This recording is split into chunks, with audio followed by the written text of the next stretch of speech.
At the Good Day Good Health Store, we believe wellness isn't one size fits all. It's about movement, nourishment, mindset, and showing up for your life. Shop with purpose. Invest in your health. Visit gooddayhealthstore.com and start your next good day today.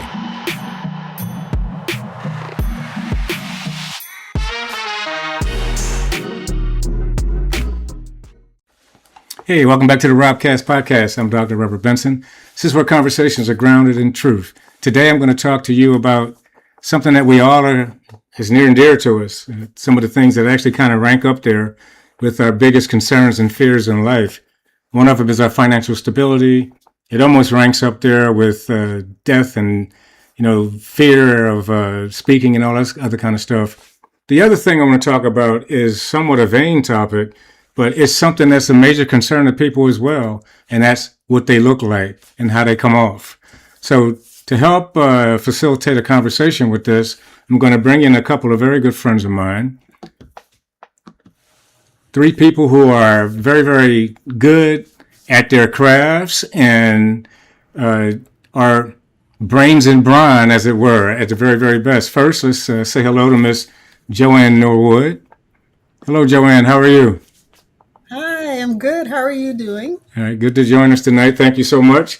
And we also have with us today Mr. Cameron Brawn, another person who's, thanks to Cameron, who does some great things, but I'm not going to steal anybody's thunders. We're going to start with Joann. And Joann, please tell us about yourself. Why does the Rodcast podcast gang want to know about you and what you're up to? I'm being identified as someone who's in, 52 years old, going on 53, and bodybuilding at a level where I've reached the, Olympia stage. I just got back from Japan. And so my claim to fame, I would dare say, is that the shape that I've built over time, and I've written a book about it, but it's not the norm, for today's middle-aged women. I guess I'm middle-aged. So I think that's what, has drawn a lot of attention towards this end. Okay. Well, Joe, thank you so much. Let's talk with Mr. Cameron Brawn. Cameron? Hey, how you doing? All right. Talk to us about yourself, huh? Well, my name is Cameron Brawn. I am an entrepreneur. I've been doing this since 2020, since COVID. What gave me my interest in being an entrepreneur and making my own money on my own terms is I'm a male exotic performer. And when COVID happened, of course, everybody remembers nobody can make any money, unless you had a job like a minister or anything like that. But so I'm basically stuck. And that's when I found out that you can make money online with OnlyFans, not the explicit part, but as far as I heard through the grapevine that, a couple of fellow dancers had made money doing shows in their living room. Really? Okay. So I joined up and I started doing shows in my living room. But that also piqued my interest to the fact that making money online was real. Mm-hmm. Then I started to investigate how could I make more money online, and I found affiliate marketing. I bought several courses, understood what I was learning, but didn't understand how it was applicable. Okay. So the fourth course I was about to purchase, I saw that there were coaches available. So I hired a coach. It was $275 for 4 45-minute sessions over, each week for a month. And he taught me how to build websites. And from there, it took off. Okay. As far as me learning different things on the internet, starting businesses on the internet, all from, I'm the CEO of like 5 businesses going on. Okay. All right. So Joann, talk to us about your journey and things that you're doing in addition to just the bodybuilding stuff, because I know that you're a professional in real estate and some other areas as well. Yes, I'm in the mortgage industry, and so I'm able to help people, of course, get financing for housing. And I think for the most part, I think the component that makes my history, my educational history and my current trade significant is that I have a master's in forensic psychology. And so I began to study, the concept of post-traumatic financial stress disorder, how financial trauma impacts people from a personal standpoint. So, some folks are afraid to go to the mailbox, to get their bills or log in to see their bank account. And so being in the mortgage industry, a lot of people are hesitant, to have their credit pulled. They're hesitant to apply for a mortgage because they're afraid of, fear and anxiety of being declined or having someone else look at their financial situation. So it's been interesting because I've been able to help people navigate through the process, gain their footing, and get more confidence in terms of their buying power, especially people of our demographic. So then you add the bodybuilding component. Ironically, though, most people that I work with have no idea that I do bodybuilding until they Google me. So it's both areas have been separate until someone decides to Google. But for the most part, yeah, that's my main bread and butter. And then, of course, bodybuilding. I thought about getting into the training and things like that, but I focus more on living from the inside out. And part of that living from the inside out is facing, the financial situations and, things that, mentally would hold one back from thriving financially or any aspect, mentally. Yeah, it's interesting you mentioned that because mental to me, is 80% of just about anything that you do. As soon as that doubt appears, then you might as well pack it in.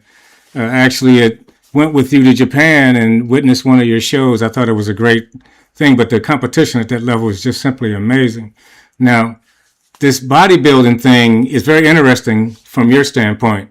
Now, we're on the line here with Cameron, who is not necessarily a bodybuilder, but his physique obviously has led him to be able to become an exotic dancer. So, Cameron, talk to us a little bit about how your physique and your physical appearance has led you into becoming an exotic dancer. Well, I've been training since I was 13. I started training, lifting weights and boxing, all in the same year, 13. So I've pretty much always been a gym rat. Hopefully I'll be able to stay in the gym until that day.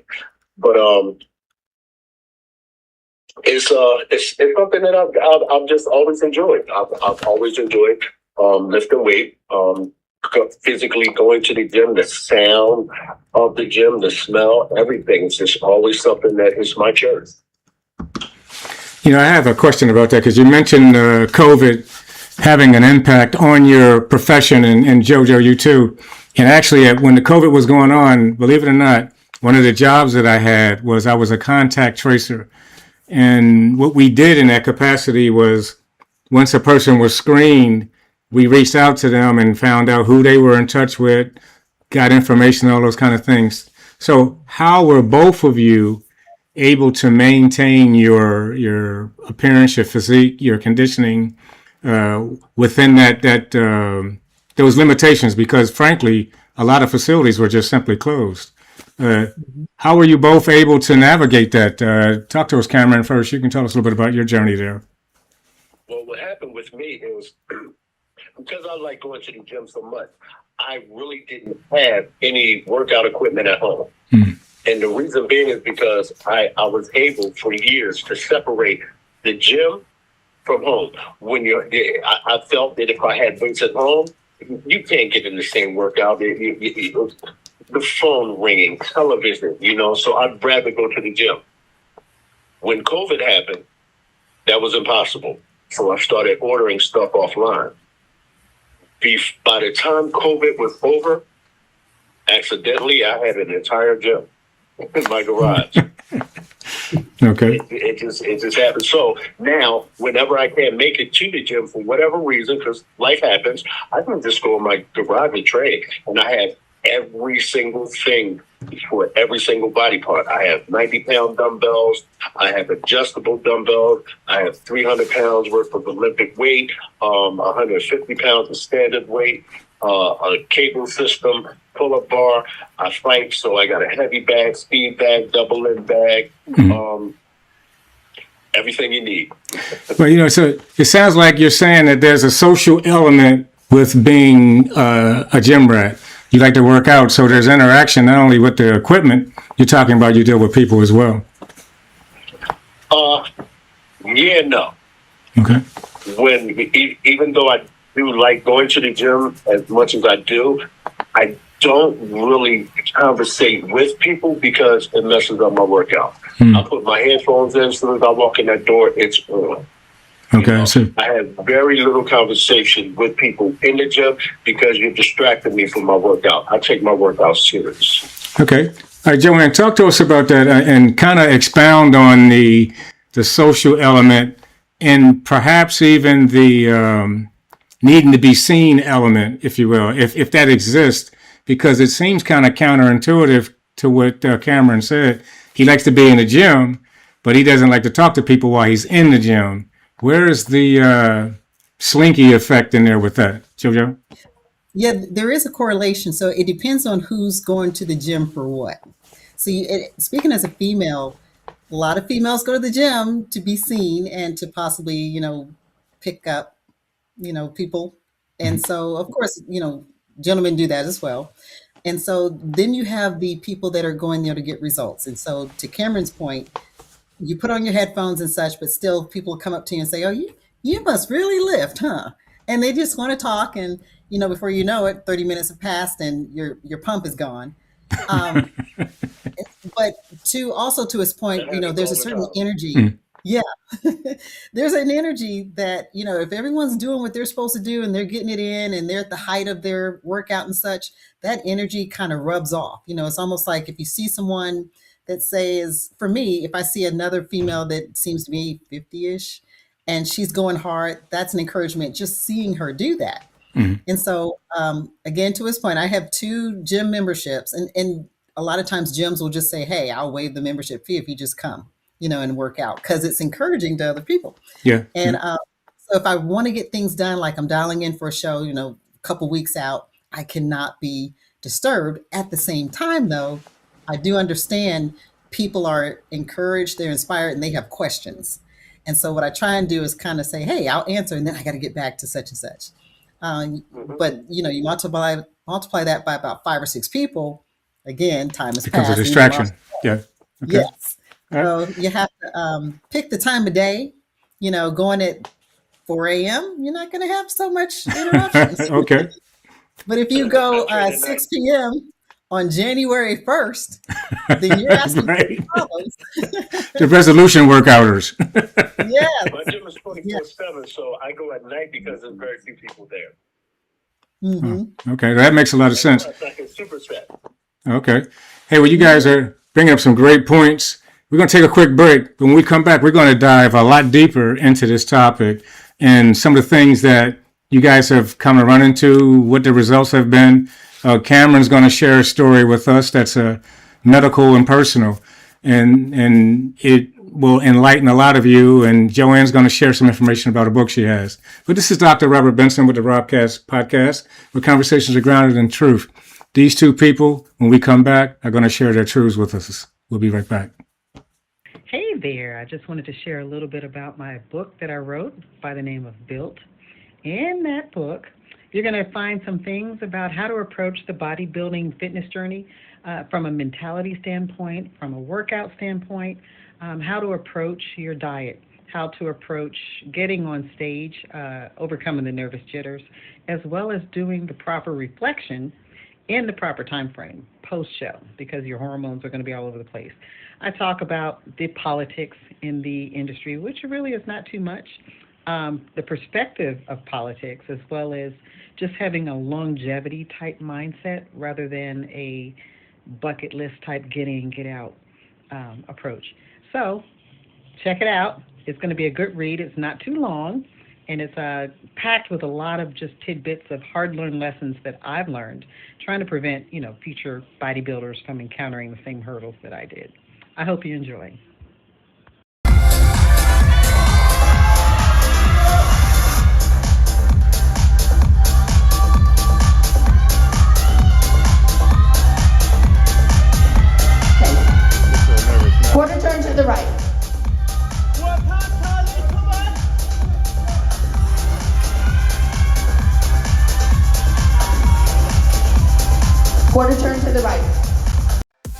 Making Money Make Sense by Bernadette Ruffin is the guide to mastering your money and building wealth.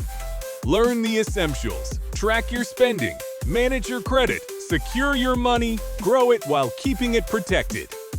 Dreaming of home ownership? Eliminate debt and turn that dream into a reality now.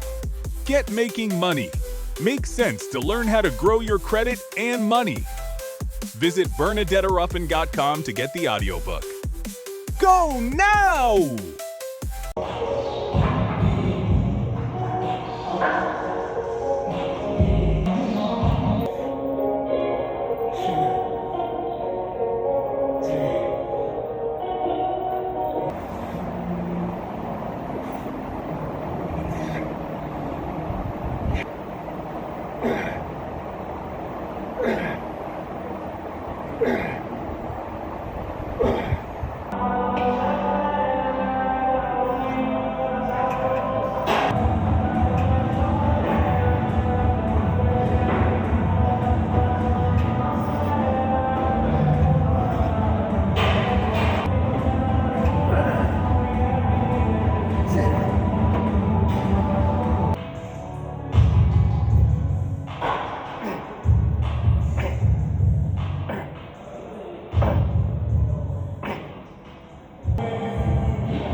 Hey, welcome back to the Robcast Podcast. I'm Dr. Robert Benson, and this is where conversations are grounded in truth. Everybody's truth is kind of like their perceptions, and everyone's isn't the same. So today, I have two people who are reasonable people, so I'm assuming that their truths are reasonable. Does that make sense? Yeah. All right, so both are reasonable people. Joe, you reasonable too? Yeah, I think so. Yeah. Cool. Well, I love the relaxed approach that I'm seeing from both of you because it's the real deal. I want you guys to be yourselves. No airs. But before we left, we were talking about the different things that people go to the gym for. Is it vain? Is it to be seen? Is it to socialize? And Joann cleared that up by specifically stating it depends on where you go. Are you going there to socialize? There are people who just go there to socialize.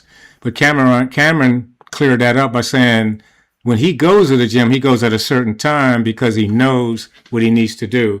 And that's the best way to be able to work on it. And that says it all. But what I'm going to do now is I'm going to ask both of these two to dig a little bit more into their personal lives and the things that they absolutely have going right now. Joann, why don't we start with you? I understand you've got a couple of books in the works and talk about what you got going on. Okay. Well, the first book, it was published, I want to say about a year and a half ago, and it's called Built. Mm-hmm. So it's targeted more towards the people that are already in the bodybuilding industry or thinking about getting into it. So it's not, we call it the layperson type instructional, but it's more geared towards what to expect in the bodybuilding industry. So mentally, how to approach it. It's based off of mistakes that are made and definitely have made, and just to make someone else's pathway a little bit more smoother, because I do think mistakes are necessary to learn. And so we talk about the diet, in terms of not necessarily what to eat, but why you want to do that. Certain food groups. It talks about choosing a coach. It talks about competition, mentally how to prepare, and how to pretty much reboot afterwards. The mindset of different bodybuilders, people that rise to the top way too quickly and then, they don't appreciate anything versus the ones that, they keep going to show after show, they're not winning, and then they finally do. Those people are going to have a little bit more depth in the industry because they appreciate it more. Mhm. So that's pretty much, just a summary of that particular book. And then there's another book that hits a little bit more closer to home. It's tying both the mortgage industry and relationships. So it's a women, or I'll say in these days, the feminine energy, qualifying the male energy in the dating process, pre-approving someone for a relationship. So it takes the five, more closely to the four dynamics of loan pre-approval process, meaning the credit, the assets, the income, and the collateral. And so, credit would be the relationship history, income, the why are you laughing? No, The no, income, I'm just. It seems like you're setting an application process in place yes, for relationships. yeah, Wow, yeah, pretty wow, much. Yeah. wow. And so time is represented as the actual income. A lot of people will have the money to buy a house, but are they willing to make that payment? Is the guy willing to invest the time? Collateral is, what you would turn to if things were a little challenging. What resource would you pull from? And so in relationships, that would be your social network, church, spirituality, family members. Who do you turn to for advice, when things get a little difficult? Collateral. And then, of course, there's the credit, income, assets. Um, Assets would be the wisdom and knowledge that you've gained, over time and are willing to invest, in the current relationship. So it talks about different scenarios, in terms, and it's not to browbeat or, bash men or, masculine energies, but it's more to let the female know you have to know what you're looking for. How much time do you need? How much are you requiring before you can go and ask? And it requires the female to do more internal, an in-depth view of herself, and also to build on herself, because you have, the females represented as the house. You could have a female that has a one-bedroom apartment Mhm. versus a female that has multi-rooms and many different facets of her personality. So the female has a responsibility to expand. So that's the book that I'm uh, currently finishing up. All right. Okay, so let's just talk to Cameron real quick. Cameron, as an exotic dancer, talk to us about the vulnerability that you see in people while you're doing your work, if you notice anything along those lines, and you see the consciousness of a brilliant and attractive woman who's as athletic as you are. Do you have the same type of screening mentality when it comes down to relationships? Well, there's no more relationship for me. I'm married. Okay, one. Um, but my wife, she was my manager for years, as far as stripping is concerned. Mhm. Um, so repeat your questions. I'm sorry.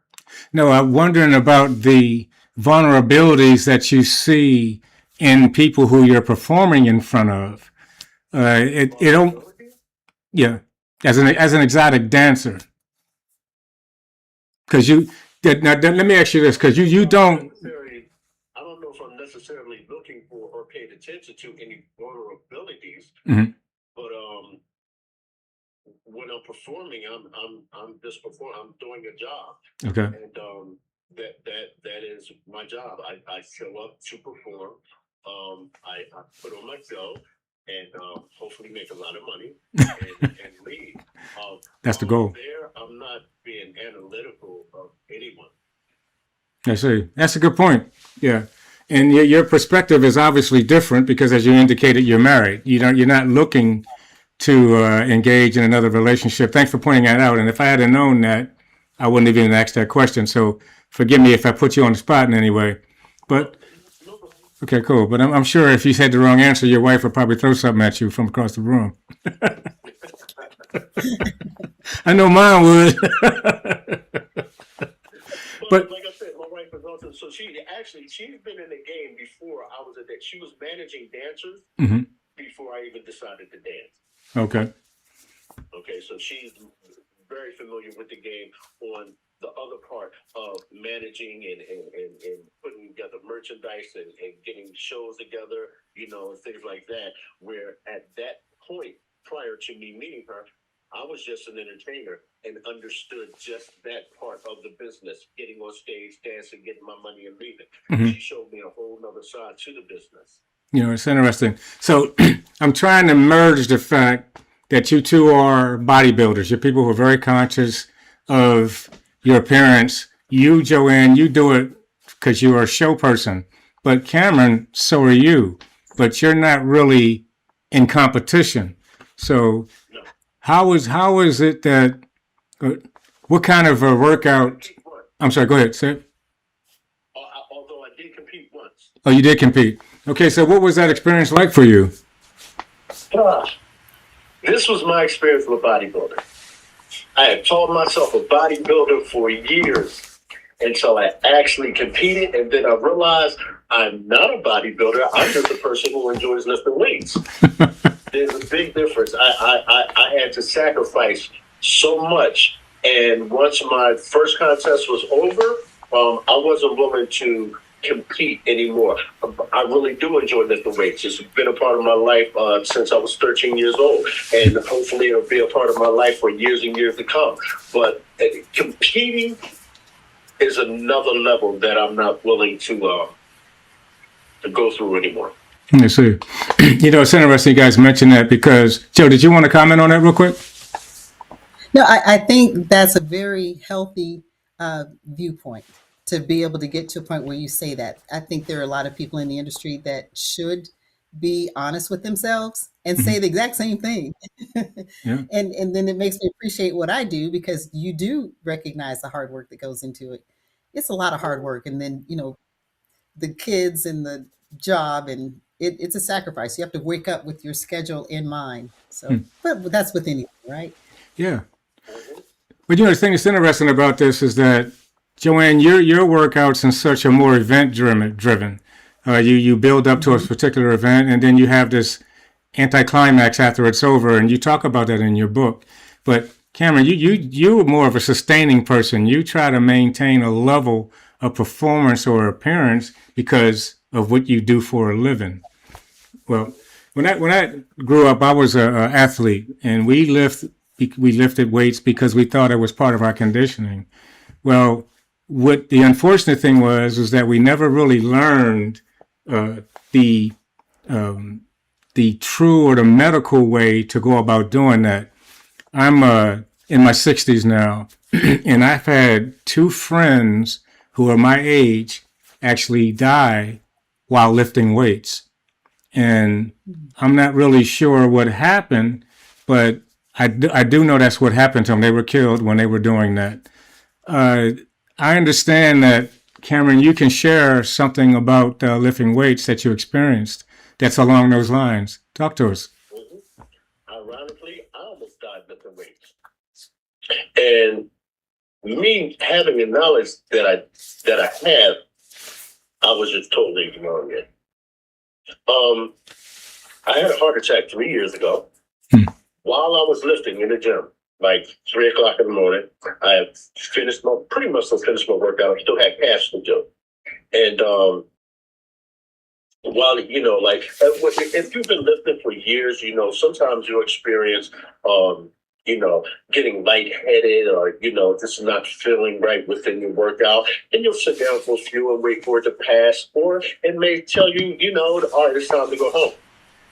So I just didn't feel right. And like I said, only had cash left to do. I just didn't feel right. So I sat down for a minute. It's like 3 o'clock in the morning. I just stayed up for 24/7. And so I sat down for a second, waiting for it to pass. And then I laid down in the corner. It was so late that, nobody was around, so nobody really saw me. And I laid there for about 10 minutes and was like, you know what? Workout's over. Pack it up and go home. I didn't actually realize I was having a heart attack then. I got my bags together and got in the car and drove home. Once I got home, for some reason, I needed something sweet. So I made myself a peanut butter sandwich, ate it, and was actively trying to go to sleep. And my chest was really tight. It hurt when I breathed in deep. And After a while, I was just like, something's wrong. Get your ass up and go to the hospital. So I did. I drove to the hospital, and I didn't know anything was really, really wrong with me, like anything that I could pinpoint. But when I walked in, I said, listen, I don't know what's wrong, and I know it might sound crazy because I walked in here. Because when people have heart attacks, you think of somebody grabbing their chest there in dire straits, falling off the chair and everything. I wasn't experiencing none of that. So when I walked in there, I said, I don't know what's going on, but I might be having a heart attack or a stroke. They took me right back. Like everybody that was in the waiting room, I bypassed all of them. From the time I walked into the hospital until the time they told me what was going on, it was only like 7 minutes because they hooked me up to the EKGs and everything. And he said, Mr. Brown, you're absolutely right. You're having a heart attack. I was like, wait, what? He said, you're having a heart attack right now. We're going to take you upstairs. We're going to suspend your heart. We got to go and see your board. I was like, whoa. What do you mean I'm having a heart attack? Look at me. I'm in shape. It's like, Mr. Brown, that means absolutely nothing. You're having a heart attack. If we don't do something right now, you're going to die. So he took me upstairs, prepped me for the procedure. While I'm laying there, I'm looking at this bill. I'm like, I'm in the hospital having a heart attack. So they did the procedure. I was fine after that. But basically, what happened was, even though I know how to eat correctly, I was still giving myself the false impression that because I go to the gym every day, because I'm strong as a notch, because I lift every day, I can eat what I want. No, you can't. And that changed. Exactly. That changed the way I eat. That changed the way I consume food. So, needless to say, I cleaned up my diet. Absolutely. So Joann is an expert in bodybuilding and preparing yourselves for an event and lifting weights. Joann, what do you offer as a possible solution or possible cause other than Cameron's diet regarding that situation? Well, one of the things that I've learned, and I don't want to come across as, a know-it-all, but one of the things that I've learned is to breathe through the reps. And when you hold your breath and then you're doing especially heavy reps, you're pushing, pulling, whatever exercise you're on, it creates an immense amount of strain it raises your blood pressure considerably. And then that, along with holding your breath, creates more pressure on the heart, and the heart can only take so much pressure. But at the same time, diet, for bodybuilders, diet, you can tell the folks that are not doing their diet because they go really, really hard. And and you see them go really, really hard in the gym, but they're not cut. They're not conditioned, because conditioning, especially when it comes to abs and such, they say abs are made in the kitchen. So when someone's diet is not on point, but they are going crazy, crazy hard in the gym, they're not eating consistent with the workout. You got to have both, or some degree of both. You need cheat meals; those are necessary to boost your metabolism. But when you're lifting, you got to breathe through the reps. More specifically, on the heavy part of the lifting is when you should be breathing out. And as you're lifting preparing for that push, that the downside of the upside of the rep, you're breathing in, and then the downside, the heavy part is when you should be breathing out, so that you don't raise your blood pressure and cause that pressure on the heart and the arteries. So Cameron, is that kind of what you discovered was the problem, or was it strictly your diet, or was it a combination of both? It was everything she said is absolutely correct. But with me personally, it was diet. Okay. I was just eating what I wanted, and I knew better. The interesting thing about it too, out of all of this, is you were saying that you normally, location is vital. I mean, if you were home, you possibly may not have even gone to the hospital. But since you were at the gym, you knew you had to get up out of there. But that's an amazing story. Okay, so now let's talk about some positive things associated with weightlifting and bodybuilding and those kind of things. It's been said, and I'm not asking you all to be conceited or whatever, but attractive people tend to get more reception or more positive reception in situations. Can both of you attest to that, or what's your thoughts on that? Talk to me, Cameron. Well, I'm 56, and everybody I went to school with, most, male and female, look like crap. And I'm just being honest, and I truly believe that I look like I look because years and years of training. Okay. So you're saying that things are a little bit better for you. What are their lives like? Are you familiar with that? Are they still successful people, or are they just slobs? Well, I moved away. I'm from Philly. I live in Florida now. Okay. I moved away from Philly 13 years ago. Mm-hmm. And every time I go back to Philly, unfortunately, I see, my friends and the same people still revolving in that same circle. Yeah. Nobody's really advancing or doing anything. But as far as just people just doing the same thing over and over again.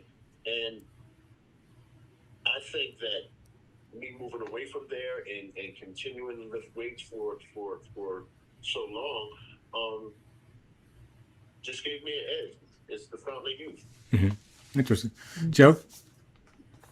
Well, yeah, being a female, there's ways to enhance yourself without going to the gym.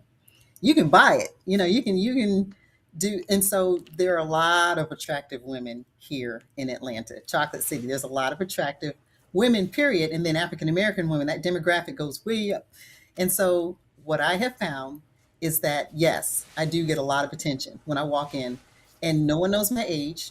But the thing that differentiates me is that there's a respect in that.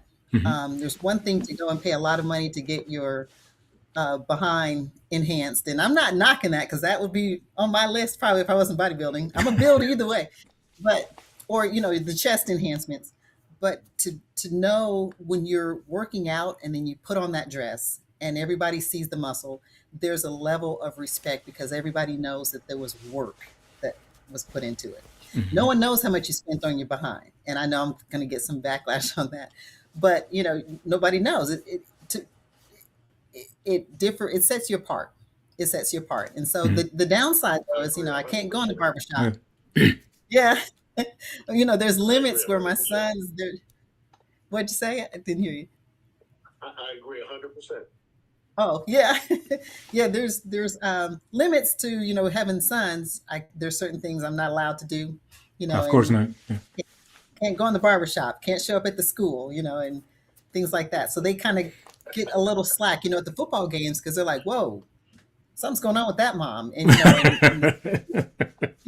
are they getting reps because they're good? Or are they getting reps because, coach? No, I'm just kidding. But well, no, that's legitimate. It's legitimate. Yeah. Yeah. But it just so happens he goes to a good school. He's got good coaches. But yeah, there's pretty privilege. And then, you get women that they may not have the best faces, but they work out. So they're going to turn heads and they're going to get the respect. And so I'm happy about that. And then they learn my age. And so I think that was again, to my point earlier, claim to fame. Mm-hmm. I look like this and I could I can get on stage, competing against girls that are 18 and up and pretty much hold my own. And then walking around, people definitely don't know my age, until I start talking a little bit and they're like, you sound kind of old. But when they hear how old I am, then that really sets me apart. Mm-hmm. So yeah, there's a privilege there. And I've gotten some jobs, the interview's done and then they go and Google. They're not supposed to, but they do it. Yeah, we know. Or dating, in the, Instagram, people see beautiful folks all the time. But when a person that's been in the gym, put the work in, and then they comment on something, I usually get a comment back, or, they go in the DMs or something. But you stand out. That's my point. You do stand out. So there's responsibility. What do you do with that? Mm-hmm. Good, Cameron. I agree with you 100%. When you see a woman who's in shape or a woman who trains, for me, instant respect. Because I lift, I know what it entails to lift. So when I see a woman who lifts and who is in shape, instant respect. Okay. But Cameron, you said something earlier I want to touch on with both of you is that you mentioned leaving home. Me, I grew up knowing I had to leave where I was. I'm from Chester, Pennsylvania, which is right outside of Philadelphia. I'm from West Philly. Are you from West Philly? Oh, hey, well, there you go. And I used to work at Philadelphia International Airport, so I'm very familiar with the area. But me, I can tell you both that if I did not leave there, I wouldn't be the person I am today. What are both of y'all's thoughts on that? You want to go first? No, go ahead. Go ahead. Okay. I left Philadelphia 13 years ago. And prior to me leaving, you couldn't have told me I was going to leave. What happened was my wife had gotten my wife's a traveling nurse. And she had got headhunted for a specific job. And at the time, she had just started managing me, and we just begun a relationship as well. And so she said, listen, I got this job opportunity in Florida. What do you want me to do? Because we just started getting serious about one another. I said, you got to take the job. There's no way that you'll be able to come back to me in a couple of years and say, I didn't take this job because you... If it's meant for us to be together, we're going to still be together. Equal you. You're going to take this job. So she took the job, and I'm going back and forth for about a year. I'm going back and forth, spending, when I don't have to, dance or when I didn't have shows, like throughout the week, like from Monday to Thursday. I'm staying with her like once every other month. And after about a year of that, I said, you know what? I'm going to go ahead and move down there. And what allowed me to do it was saying to myself, if I don't like it, I can always come back. And that's what allowed me to do it.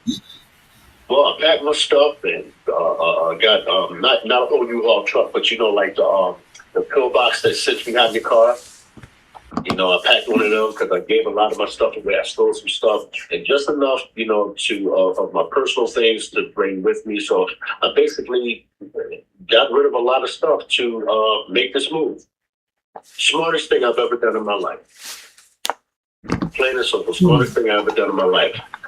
And the reason why I say that is because I have so much going on now that I know for a fact if I would have stayed in Philadelphia, I would not be where I am in life now. And here's the reason why. Because I grew up in Philadelphia and everything is so familiar to me. Everything's a distraction. There's too many cats I know. There's too many girls' houses I can go over. There's too many things for me to get into. And me moving here, I don't know no one, besides my wife and, my family that we brought with us. But there's no place for me to go hang out. There's no distractions. So I had no other choice but to concentrate on something else, which was productive. I could not have done that at home. There's no way I could have done that. You ever notice that some of the greatest sports teams play their absolute best on the road? And the reason for that is the distractions aren't there. That is an absolutely great point that you just made. Yeah, if the distractions aren't there, you're going to do well. And not only that, I've heard it said a number of times is that in order to become good at anything, you have got to get outside of your comfort zone. And it's that simple. All right, Jojo, talk to us. I know you can share some stuff about moving around. Yeah, I call it growth, evolving. So it's kind of like clothes.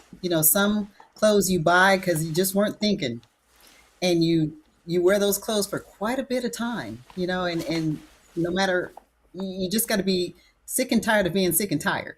And then at the same time, there's some clothes that generationally was passed down to you, and because of sentimental value, you just hang on to them. And so I say all that to say this: when you're lifting and working out and stuff, and you're reaching your milestones and your goals from a bodybuilding standpoint, you're growing, and you can see the muscle, you can see everything. But what people don't realize is that you're also growing internally. But it's hard to identify. So, people ask, how do you know if you're growing internally? Well, the only way that you can know that and I say it's hard to determine because a pound of muscle weighs the same as a pound of fat. So the scale doesn't really move when you're bodybuilding. So how do you know that you're growing? Well, you'll notice that your clothes don't fit the same way. So, emotionally, mentally, how do you know you're growing is that certain things, that certain relationships and surroundings that used to be okay, it just doesn't sit right with you anymore. And you want more, and you're outgrowing those clothes. And so sometimes you just have to, if we're wise enough, we'll just take those clothes and say, you know what, I'm gonna step out in faith and just go get a new jacket, and whatever happens, happens, and it turns out to be the best jacket ever, because you took that chance. And then sometimes, even though the jacket fit, you got rid of it, but then sometimes the clothes are clearly too small, too tight, uncomfortable, cutting off circulation, or embarrassed you because you got to rip in public. Whatever it is, you are forced to get rid of that clothing, shed it, and go get something else. And so, yes, I believe in leaving and moving and, evolving is what I refer to it. You two are amazing to me because I'm going to be honest with you. I'm not just saying this because we're recording this show, but you guys have shared two things that are very profound to me. And using clothing as an analogy is great because when I grew up, I didn't have any clothes. I would have took whatever somebody gave me because it was more than what I had. And then, as I said before, the one thing I always knew was that I needed to leave where I was. But when I left, 2 days later, I would have done anything to go back, anything, but something stuck in me and said, hey, listen, it made me see, I don't know, subconsciously through a dream or whatever it was, exactly what would have happened to me or where I would have ended up if I had gone back. So, my goodness. But you guys lend an awful lot of credence to this thing, brains and brawn. Brains first, then brawn. But I am so impressed with both of you. So I'm going to ask you both to do one last thing, and that's to kind of sum up some stuff, talk about how we can reach you, what we can expect from you in the near future. Cameron, why don't we start with you on that part there, please? Sum things up, and what can we look for you in the future? Well, I'm continuing to learn how to build businesses. In 2020, when I first started this journey, I didn't know that becoming a millionaire was going to be my quest. But now it is definitely a quest of mine. I'm going to be the first millionaire in my family, but I will not be the last. I started really investing in myself and learning financial education. I didn't understand until something was taught to me why financial education wasn't taught in school. Once this was explained to me, it made sense. The reason why financial education isn't taught in school is because if you taught an entire generation on how to get money, society would collapse because nobody's going to work at McDonald's. Nobody's going to work at your local Walmart. Nobody's going to work at the local bar. So if you want to become financially educated, that's something that you're going to have to pursue on your own. And once I realized that, I started pursuing that like crazy. And I have a lot of mentors that I meet with once a week. Callie Muscle, he taught me how to do TikTok. I'm an affiliate marketer, a digital marketer. I follow Coach K. She taught me business structure as far as everything that I need to have as far as a legitimate business. The name of my business is CameronBrownLifestyles.com. That will also be the name of my supplement brand that I'm about to release. Okay. Coach K, she taught me, business structure. Dana Christian, I'm learning real estate from her. I'm just learning one specific thing that I want to do. My mother passed away a couple of years ago, so now I own the house that I grew up in West Philly. And I'm going to turn that house into an Airbnb. Actually, I'm in the process of turning that house into an Airbnb. Mm-hmm. And I'm learning from her. You know how people flip houses? To buy a house, put money into the house, and then sell the house for profit. Mm-hmm. I'm not doing that. I'm flipping Airbnb. So I'm buying a house. Well, first I'm starting with my mother's house, but and then putting money in the house and then using that house as an Airbnb. That's what I'm going to do. Right. So I'm not flipping houses, I'm flipping Airbnbs. So that's what I'm learning from David Christian. That's another one of my mentors. Alicia Little, another one of my mentors. I'm learning AI from her because I make 6 videos a day, every day on TikTok as an affiliate marketer, promoting other people's brands. But because I've built an audience, a loyal following that buy supplements from me, I'm going to turn that into my own brand because I've already built the audience. So now what I'm in the process of doing is starting my own supplement company and stop promoting other people's supplements and start promoting my own. And the person who got me and started with this journey that taught me how to build websites is a guy named Jay Neal. So I have several mentors, and I'm just learning every day. I have finally mastered time management. So I can spend a certain time. I don't think I'll ever manage that, man. It's difficult. Yeah, it is. But once I really realized that time management is the key, it's one of the keys to being successful, I embraced it wholeheartedly. So I get up at 8 o'clock in the morning, I make my 6 videos. From there, I go on, I'll update my websites. One of my websites is CameronBrownLifestyles.com. Another one of my websites, that's my affiliate marketing website. Another one of my websites is Poison Exotic. Poison is my stage name. PoisonExoticEntertainment.com. So I have to, constantly update them so they stay on the front page of Google. And from there, whatever I do on my calendar, whatever the next thing that I need to do, whether it's a meeting with Alicia Little so I can learn more AI, or a meeting with Cali Muscle so he can teach me more things on how to implement different things into TikTok, as far as my talking head videos. So I do a lot within a day's time. And the only way that I'm able to do this is by time management. Outstanding. Sounds good. I've done certain things by a certain time so I can move on to the next thing. Absolutely. Hey, well, thank you for sharing that with us, Cameron.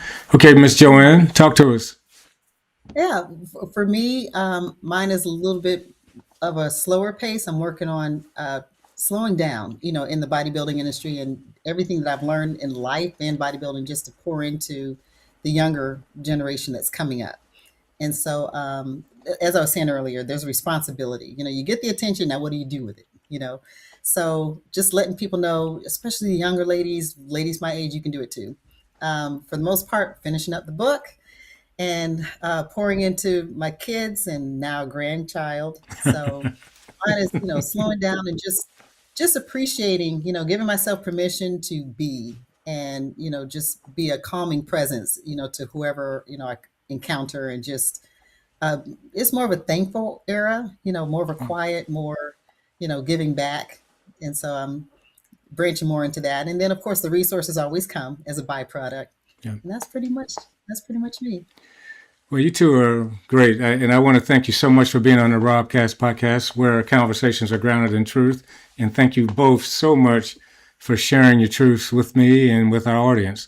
And we'll get back with you in the near future. Thank you so much. Okay. God's pace to both of you. Yeah. It's nice meeting you, Cameron. As well. Nice meeting you. Oh, nice meeting you as well, too. All right, as we close out our salutations, I want to say thank you again and just say, hey, listen, this is the kind of stuff we do on the Robcast podcast. We flush out conversations, we share information, and we try to help people keep from making some mistakes, intentional or not, just by simply sharing information with you. But this has been a Robcast podcast. This is part of our Built section with Joann Norwood, who's going to be talking to us about bodybuilding a whole lot more and all kind of other stuff. But thank you, Cameron and JoJo. This is Dr. Robert Benson. Thank you for joining, and we'll talk to you next time.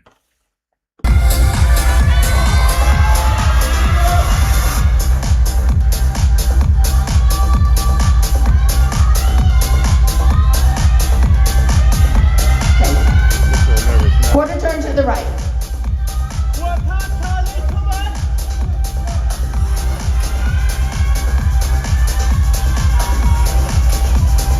Quarter turn to the right.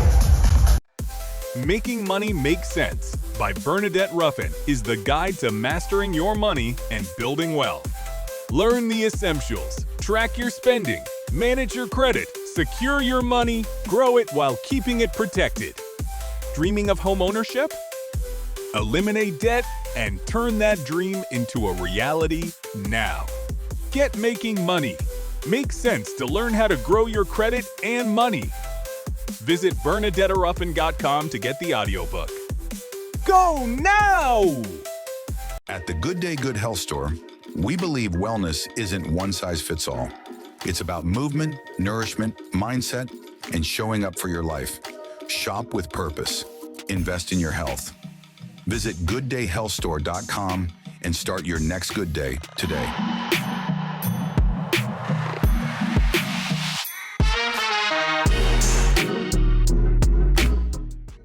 Thank you for watching the Robcast Podcast. Be sure to subscribe, like, share, and comment.